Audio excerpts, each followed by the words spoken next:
Yes, what a dramatic few weeks we've had since we talked last time. I think we've had about every kind of weather apart from snow. We've had hail and really heavy rain, which has not been good for continuation of sensible gardening. We can say now that we're definitely ample moisture in the ground, which if we're careful with it, it should last us through to the end of the season. But I mean, the cold nights, I think, and the lack of sunlight in the daytime have really stood out over the past few weeks, and most people say that they can't remember such a time before. But anyway, by the end of the season, hopefully things will have evened up. So it's just a case of persevering, and I think most keen gardeners are quite happy to persevere, and I think they also realise that you get one or two failures and one or two downsides to growing plants during the course of every season. Yes, sowing vegetables in succession, it's because of this sort of dismal weather we're getting at the moment. It isn't too late to do this. You know, again, it depends on the aspect and the soil type. But, you know, generally speaking, taking the average garden, lettuce, beetroot can still be sown, carrots, choosing an early variety. What else have we got here? Yes, calabrese and curly kale. And these things, calabrese and the curly kale, will keep you going through and into early autumn and into winter time. And kale in particular is one of those sort of what you might call a fill gap vegetable, that it'll sit there for ages and you just keep taking leaves off it as you want them. So it's very useful if other things have not come to maturity. And it's lovely if it's steamed with a bit of butter, isn't it? Well, that's right, yes. It's not everybody's choice of thing, because I think it can be a little bit on the bitter side. Yeah. For I love it, yeah. People. But the other thing, of course, is about now is to get the vegetables that still need planting. I mean, most gardeners now will be about 3/4 full if they grow potatoes, onions, peas, beans, and we've got a few carrots and beetroot and that sort of thing, and possibly a bit of soft fruit. But the planting now that's sort of really in season is sprouts and purple sprouting broccoli, and broccoli for next year to carry you, that we're going to head in March and April next year, and leeks, of course. So it's quite important now to get your ground, probably will be ready in most cases, it'll be prepared over the winter time. And sprouts, you know, years ago people tended to feel that a sprout, the bigger the actual sprout was, you know, the better it was. But I think most ladies nowadays will agree, and I think I tend to agree myself, that a nice, small, firm sprout, about the size of, dare I say, less than a conker, you know, certainly less than a golf ball size, a much better sprout than those leafy, fluffy things that used to be produced on these plants when people used to plant them at about 2.5 feet square. Now, people sort of, some experiments that were done many years ago at Stockbridge, which was the experimental station at that time, it's now Stockbridge Technology Centre. And the experiments many years ago were at planting sprouts as close as 15 or 16 inches apart each way, because apart from the fact, yes, it grows the plants upwards, and they grow smaller sprouts, and they grow more uniform sprouts. I know F1 hybrids are the best to plant, because you do get better quality buttons, you know, from a F1 hybrid sprout rather than the open pollinated varieties, like the old variety called fill basket. But plants that are available for planting will be, you know, some of those varieties now. But to plant, I planted, to say, about 16 inches in, 15-16 inches in the row, and about 18 inches between the rows, and that encourages them to grow it fairly straight. Now the only thing is, in exposed places, which might seem quite silly, you might have to put a cane to them. I have to do that. I've heard of staking sprouts many years ago, and I'd never done it till I moved to the garden where I am now. But because we get these strong westerlies coming across, once they get up to about 18 inches, 2 foot, you've got to put a cane. If it's only down the side of the plant, it just helps to support it, because otherwise they lean over and, you know, they get spliced. But so the other thing about planting sprouts, firm ground, and they do want a nitrogenous, balanced or nitrogenous fertiliser application. Now the thing to do really with sprouts and any of these winter greens is to put your line down, draw a drill, but if having cultivated your fertiliser in first. And I don't tend to spread it all over the garden, I spread it just within a few inches of the line where I'm going to plant. and cultivate it in with a prong cultivator, and then draw a drill down the line and plant your plants into the drill. Now this was again one of the subjects with exercises, shall I say, that was done many years ago in gardens, and I once remember saying to a gardener, why do you do that? And he says, well, because we've always done it. But then I discovered years later the reason for doing it is this, that you're planting that drill, and over the ensuing weeks you hoe the ground and you fill the drill up, and it's like sort of giving the sprout plants, etc., a slight mulch, and it does work. And with leeks as well. Now leeks are a different thing altogether. If you're planting leeks, again you can plant those as close as 5 or 6 inches apart, depending on whether you want to grow big leeks or not. But I think that most people like the smaller plants, not a leek that's sort of 2 and 3 inches across and is getting a bit tough when you a bit woody. take it out of the ground. That's right. So, you know, depending on what you want. But I mean, I planted about 5 or 6 inches apart. So not does it only keep the leeks small, but you know, most couples will only want probably 1 leek at a time, along with other things. So that again is leeks, you know, on planting very soon. Anytime up to the end of this month, and maybe just into next. And when you were planting leeks, do you do the sort of dibber, make a hole and then fill it in? Is that the way? Yeah, well, with leeks, yes, make a hole with a dibber. Now, if you've got leeks that you've grown in your own seed bed, or the leeks are a bit on the big side, and the root system's rather enormous, what you can do is get a handful of leeks together, screw off a few of the roots at the bottom, so they're nice and straight, what are left, and screw off a bit of the top as well to compensate for damaging the root. You make a hole with a dibber, which is about the thickness of a spade shaft, and don't do it over deep, about 6 or 8 inches deep. But as you put the leek in, you just flick the soil into the hole with your middle finger as well, and that just covers the roots up in the hole. Don't trouble the soil back round the stem, because the leek itself will fill the hole eventually. And when you hoe the garden, you know, when you hoe through your vegetable plants, you actually sort of filter back a bit of soil in there, and that's really, dare I say, all there is to it. Right. We won't talk about watering, because I think that, you know, at this time it would be a silly subject to get latched onto. The other thing is to do with the vegetable garden, of course, is pest, observation for pests and diseases. And the obvious one is, that, especially with these showery times that we're getting at the moment, that is slugs and snails. And of course there is, you know, a lot of people that are not happy about sprinkling slug pellets all over the place. But I think done carefully, and people do tend to think that, oh dear, we've got 2 cats and we've got a dog and all the rest of it, what'll happen to them? I would say nothing. We always had a dog, and we always had 2 and 3 cats in the garden, and we never had a problem with any animal being poisoned. I think they're sensible enough, because there's a little bit of smell on these things and they don't bother to touch them. Now that's my experience, but there are pellets now being developed which are really quite safe. But in the use of pellets, yes, it's another one of those expensive products, so use them wisely.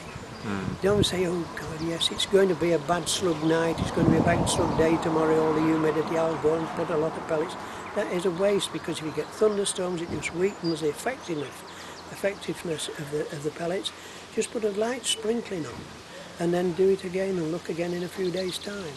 The other thing is, of course, if you can encourage things like hedgehogs to come into your garden. Well, I don't think anybody would discourage an hedgehog. Now, how do you know whether you've got an hedgehog? Because they tend to come out at night. Just keep your eye out for dark black, slimy droppings, and that gives you an indication that you've got an hedgehog. And you'll be surprised, they do a marvellous job, they do, with the slugs.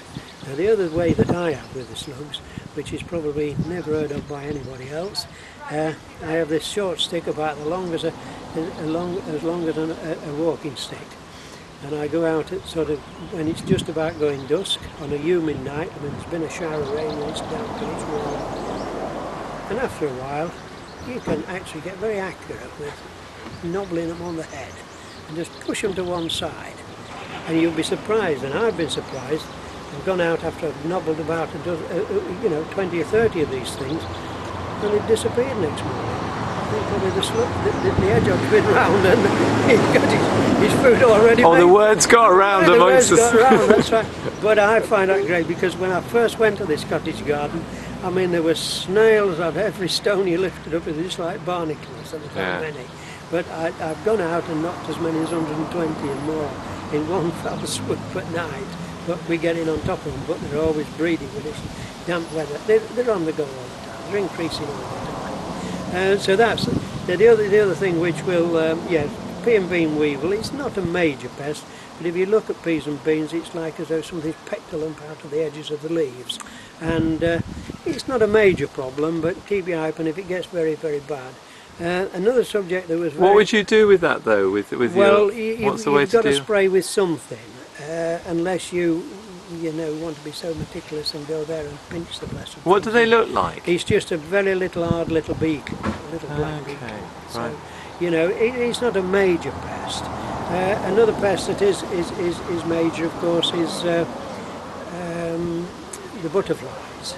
Well, they're not about at the moment. It's just a matter of being aware of it because they can make a mess of the green crops, all the green crops, and it is a nuisance. One way, again, if you don't want to spray, is to just wait for them landing, and when you can see the eggs there, the yellow eggs, groups of eggs on the leaves, just go and squash them. But it's the worst when they really get into the tip of the plant and you don't know that they're there and they're multiplying, and then you get all this here frass that drops down on your sprouts below. So the other thing is they see a very, very fine fleece, micro fleece, which you can lay over the plants, but you really need to build a framework for that too. So that's maybe beyond what a lot of people are going to do. So that's covered the caterpillars, the weevils, and the other was white fly. Now white fly is always a problem. Well, it isn't always a problem, but it can be a major problem with people growing tomatoes in glass houses. It is one of those things, unless you can get it under control early on, while it doesn't stop the plants from developing and growing and fruiting and ripening up, as you'd want them to do, you do get this deposit from the whitefly which settles on the fruit, and it creates a horrible mould which, when you take a tomato indoors, you've got to wipe it. It's nice to be able to go into the greenhouse and pick a tomato and eat it straight from the plant, which is a wonderful way of doing it when they're ripe. So one of the easiest ways, really, for a starting point, is these here sticky traps, which these sticky yellow traps like a flycatcher. They're the old-fashioned flycatcher, but it's a different shape. You hang them up in the greenhouse, and of course these yellow things do attract insects, and you can catch quite a lot. But it's not totally 100% foolproof, because the whitefly can be developing unknown to you in the tips of the plants, and that's where you want to keep looking to see whether there's any there. And Bravado insecticide is about the best thing to control whitefly chemically, and it is very effective. But the important thing with spraying for a lot of these pests is to make sure you get the undersides of the leaves. It's no good saying to yourself, I'll go in there and give a good spray and wet everything on top. It's under the leaves where a lot of these pests hide in. Right, okay.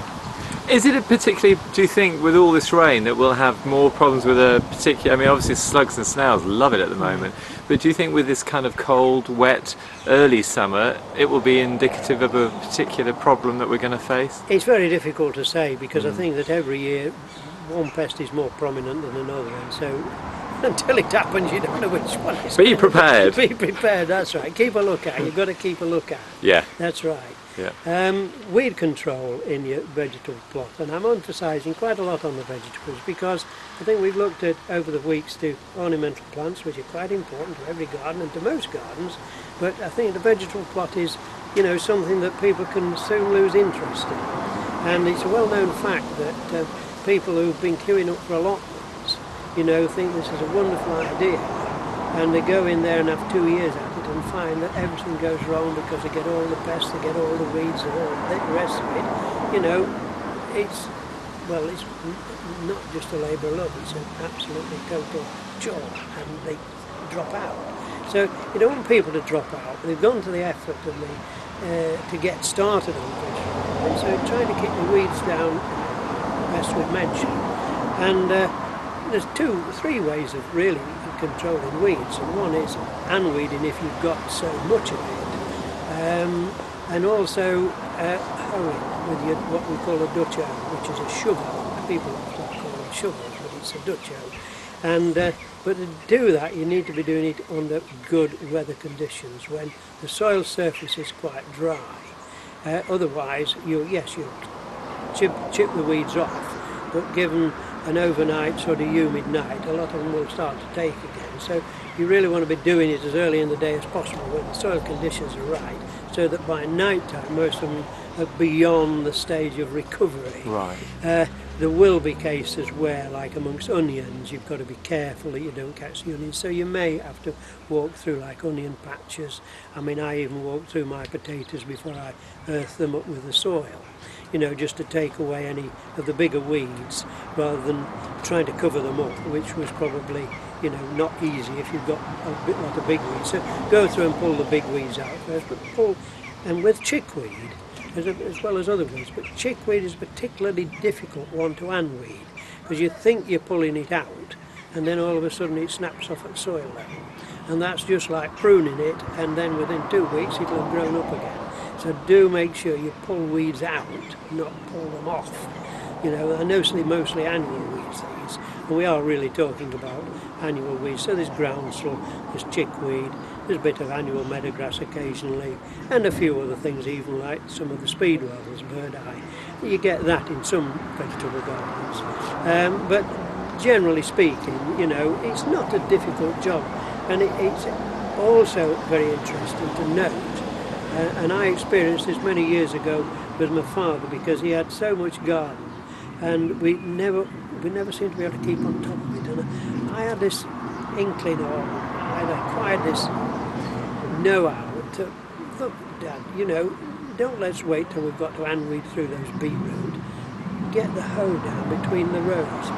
So even if there's no weeds in sight, it is absolutely amazing. If you did a little comparison in your garden with leaving a couple of yards in a row somewhere, not hoeing it, and hoed the rest, under suitable conditions, and leave the other, and you see, you can be killing so many weed seedlings that are just beginning and so fine and delicate and tender that you'll kill them on a good day. We've got to be talking about doing the job under the right conditions, but hoeing between rows, not regularly, he doesn't want doing every week just for the sake of doing it, but to do it, you know, initially to between rows of plants, and when the weather conditions are good, you'll be killing hundreds of seedlings.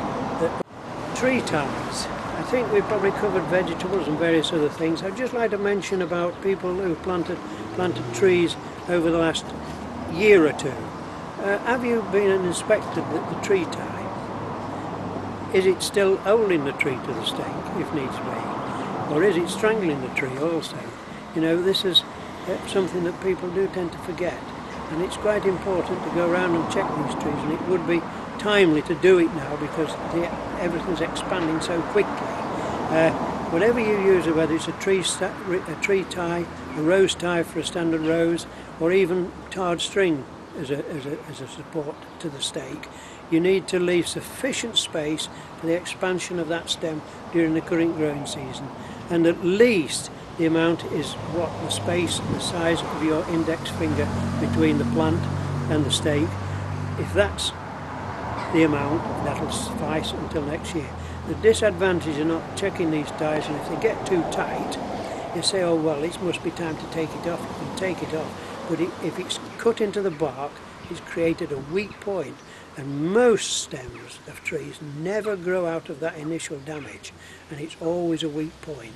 So it is worth going round and having a check on those trees. And also, I guess, being a good citizen and looking at lots of trees planted around towns, and you think, you know, they're just not being looked at. There was one over Waynesfield that we cut last year where the tide was really getting in.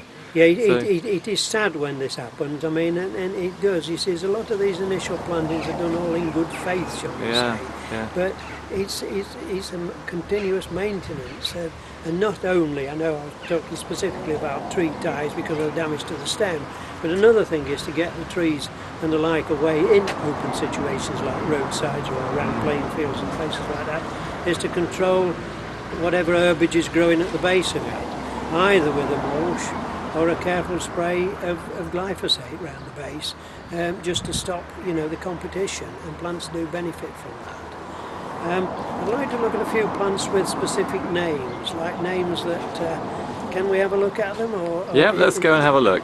You know, plants which you might say is probably, they've come in and seen a plant and said, that'd be the most appropriate for a person or an occasion. And one that actually flew out of the place the other week was this Woodlea, Silver Anniversary, and it is a good plant. I saw it in our car gardens several years ago, and I thought, well, must have one of those. It doesn't grow like most of the other David I varieties. Silver Anniversaries, and you can see it is very, very silvery. So it would be a suitable gift for somebody who has a shrub border. Another one with a nice name, Annabelle, and this is hydrangea, because it's not quite like the big globular ones that we see as houseplants, or even the ones that are quite hard. But Annabelle, it's got a slightly longer flower, the petals are slightly smaller. And again, it was quite interesting. We had 5 of these initially, and 2 ladies came in, and between them they bought 4. You know, so it was an impulse thing, obviously, because we'd only just got them in, and they must have come in and seen them. So people who react quite quickly to some of the names. You know, they might be out casually thinking, you know, what are we going to buy? Yeah, a gift. I know. Is this area around here good for hydrangeas? Because they're quite specific, aren't they? Well, they can be quite specific, but I think as long as you work ample humus into the soil, you haven't got a problem. I think the main concern is with the ordinary, you know, hortensis kind, the more ordinary ones, that if you plant a blue one, the soil does need to be right. If you're not bothered whether it's a red one or a pink one, you know, you don't need to be quite so fussy, right, as long as the soil's good. But if in that case, yes, you do need to probably plant it in ericaceous compost mixed in with the soil. And another old story that someone told me years ago is that if you've got any old scrap metal lying around, place it underneath the hydrangeas, and that will help to keep them blue. And it's the toxics that come out of the metalwork, because it's really aluminium, alum that you use for keeping them blue if you buy a specific product to enable it to do that. But right. This sort of thing, I say, has come to the fore. And of course, golden weddings are another sort of very, very appropriate time for certain people. And there's lots of roses that have got these special names: golden wedding, golden anniversary, ruby wedding, and silver anniversary, and we've got one variety out there, William and Kate.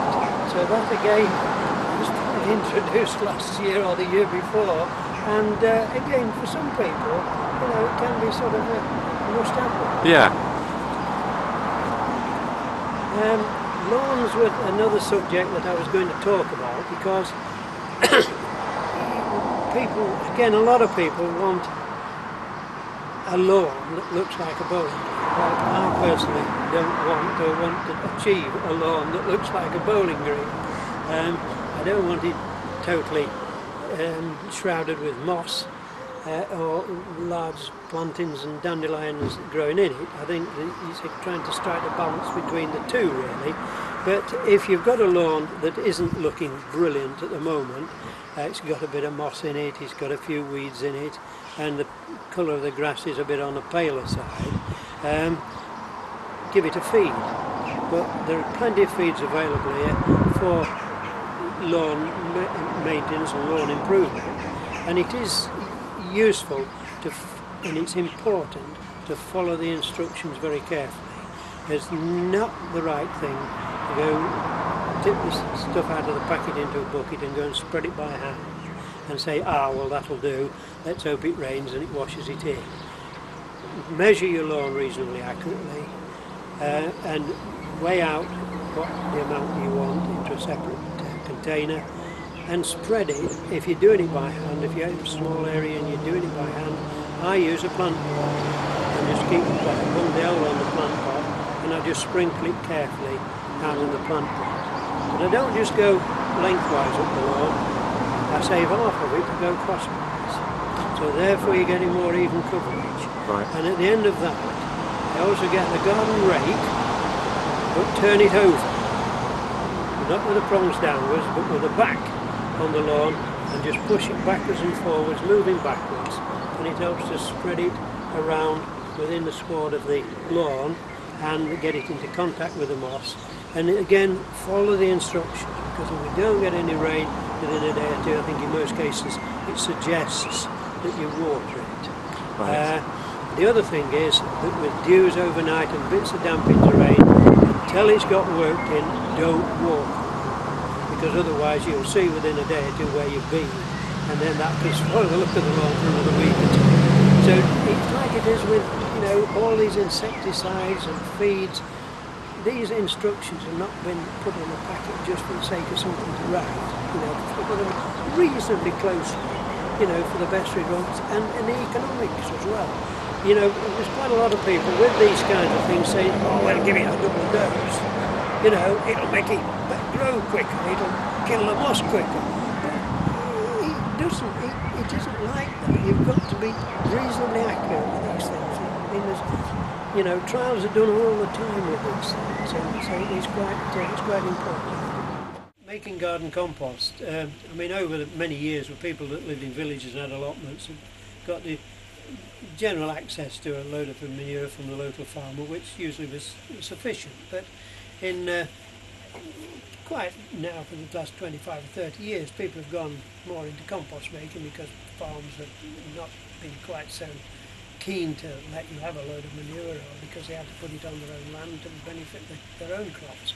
So compost making has become very popular, but there's lots of discussions about compost making. I mean, and some people think they're making a compost heap, but to my way of thinking, when you look at some of these compost heaps, there's nothing more than a rubbish heap, because they seem to pile everything up and don't keep it tidy, and they don't do anything with it, you know, systematically. It's just sort of, you know, and can encourage other certain pests and diseases to get into the thing. So you do need to be reasonably methodical. Now there's two ways of making compost. One is what's called hot composting, and the other is cold composting.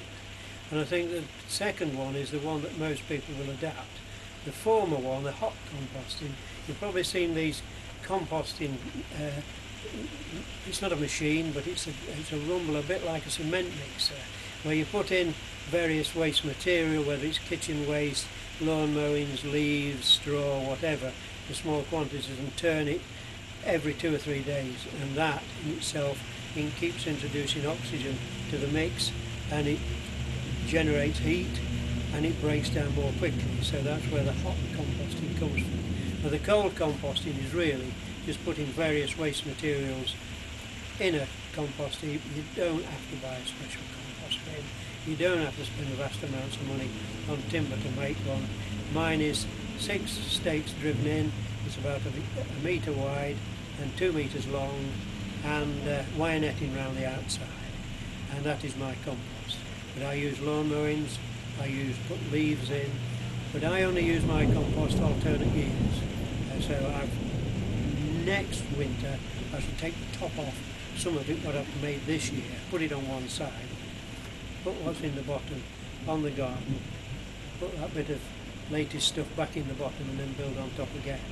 But so the ingredients can be, and not just lawn mowings, because lawn mowings as they decompose just become one horrible mess, and I think it's really make no good to your garden at all in that kind of state.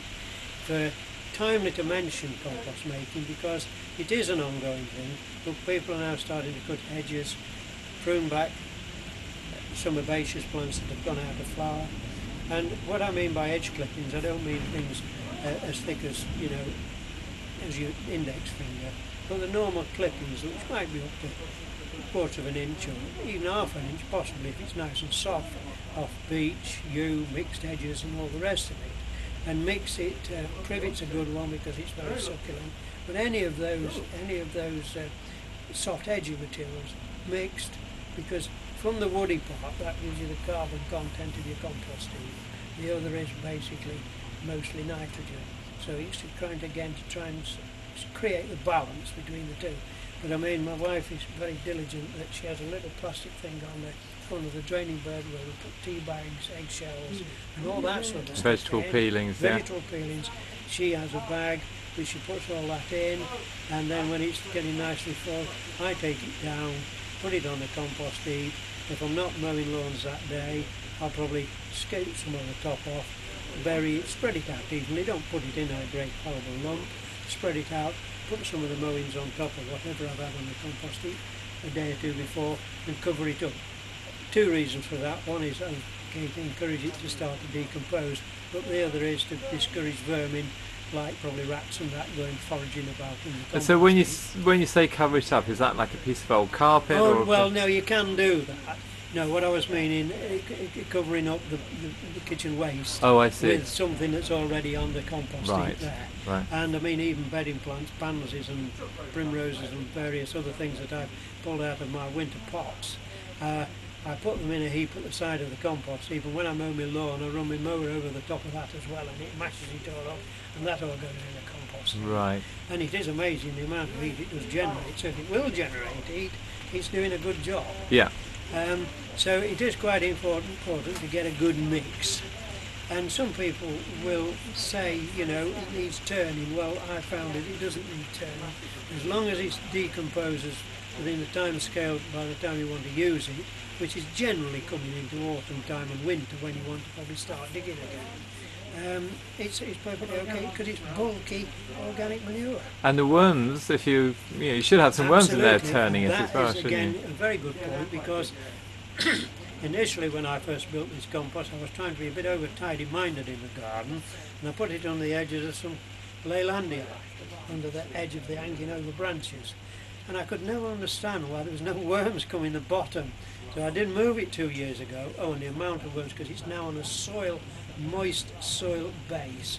And once you've got the worms working in those red brambling worms, once you've got those working in there, they're doing the job for you. Yeah. You're doing a job for you. Yeah. Yes. So, you know, that is something to be bearing in mind. Don't waste anything. So recycling of things from the kitchen and from the garden. I mean, even things like peas, when my peas finish, and my French beans and that, and even the runner beans for that matter, I pull them off the sticks, let them lie on the garden, and run my rotary mower over them. So it chops it up, and that again is important, not to put things in that are big. I mean, you can even put the soft top ends of sprout plants in spring, but don't put it in as a great lump. It's chopping up into smaller pieces. Right. And what about some of these perennial weeds that have long tap roots and things? Are they pretty dodgy to put in? Yes, I wouldn't. I mean, if you can generate enough heat in one of these hot compost making tools, yes, but I think, you know, avoid being tempted to bother to do that, because you know, you'll probably get a few dandelions from where you've planted compost, because you've probably got a few dandelion seeds coming off your lawn, or blown in from somewhere else. But that's to a lesser degree of any really big nuisance. But and there are various products again which can enable people to help to decompose compost. I've never used it. I do occasionally sprinkle in the compost heap poultry pellets, which again are readily available.